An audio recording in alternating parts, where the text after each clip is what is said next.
সবাইকে আসসালামু আলাইকুম। আজকে আমার মজার একটি ভিডিও, সেটা হচ্ছে সমোসা। সমোসা সবাই আমরা পছন্দ করি। আমার এই ভিডিওতে সমোসা বানানো, ভাজ করা সবই থাকবে। ভিতরের পুর দেওয়ার জন্য আমি এখানে মাংস নিয়েছি 1 কেজির বেশি, অর্ধেক বাঁধাকপি, পেঁয়াজ, রসুন, আদা, লাল মরিচ, সবুজ মরিচ, টমেটো এখান থেকে আমি সবগুলো নেইনি, দুটো নিয়েছি, আর ক্যাপসিকাম। আমার এই ভিডিওতে সমোসা শিট যেটা ছিল সেটা হচ্ছে 250 mm into 250 mm 250 mm sheet দিয়ে আমি সমোসাগুলো বানিয়েছি আর কি। এই তো, এখানকার বাঁধাকপি অনেক বেশি শক্ত, যেটা বটি দিয়ে কাটলে খুব বাজে হয়, যার জন্য আমি এখানে সবজির যে আলু সিলার যে আছে সেটা দিয়ে আমি করে নিয়েছি, কেটে নিয়েছি, গ্রেট করে নিয়েছি। গ্রেট করার পরে এটা আমি আবার কারেন্টের যে গ্রেটার আছে, কারণ অনেকগুলো বাঁধাকপি তো হাতের গ্রেটার দিয়ে এটা করা যাবে না, বা কারেন্টেরটা দিয়ে আমি এটা সব কিছু গ্রেট করেছি। কারণ গ্রেট না করলে খেতে খুব বাজে লাগবে। সমোসার ভিতর আমি যেহেতু সবজির মতো করে দিয়েছি মাংসের সাথে, গুঁড়া মশলা নিয়েছি, হলুদের গুঁড়া, ধনিয়ার গুঁড়া, মরিচের গুঁড়া, আর আরেকটা যেটা গুঁড়া আছে সেটা হচ্ছে মাংসের মশলার গুঁড়া। গরম মশলার বদলে আমি ওটা দিয়েছি।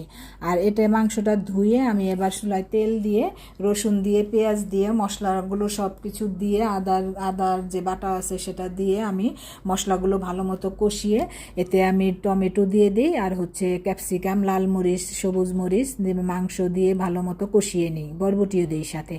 ভালো মতো কষানোর পর বেশ খানিকটা জিরার গুঁড়া দিই আমি, কারণ অনেকগুলো মাংস তো, জিরার গুঁড়া দেবার পরে আমি কিছু মাংস আবার তুলে রাখি বাগেট দিয়ে খাওয়ার জন্য। আর এই তো এখন আমি যে দেখতেই পাচ্ছেন বাঁধাকপিগুলো খুবই ছোট ছোট, গ্রেট করার পরে অনেক বেশি ছোট হয়েছে।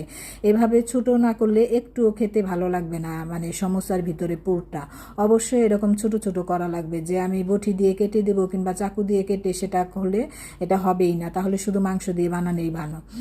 তারপর এটা আমি ভালো মতো রান্নার শেষে আমি বেশ খানিকটা বাটার দিয়ে দিই। বাটারের ঘ্রাণ খাবারের সাথে অনেক বেশি, বাটার, ঘির এগুলো ঘ্রাণ আমার কাছে অনেক বেশি ভালো লাগে খাবারের সাথে।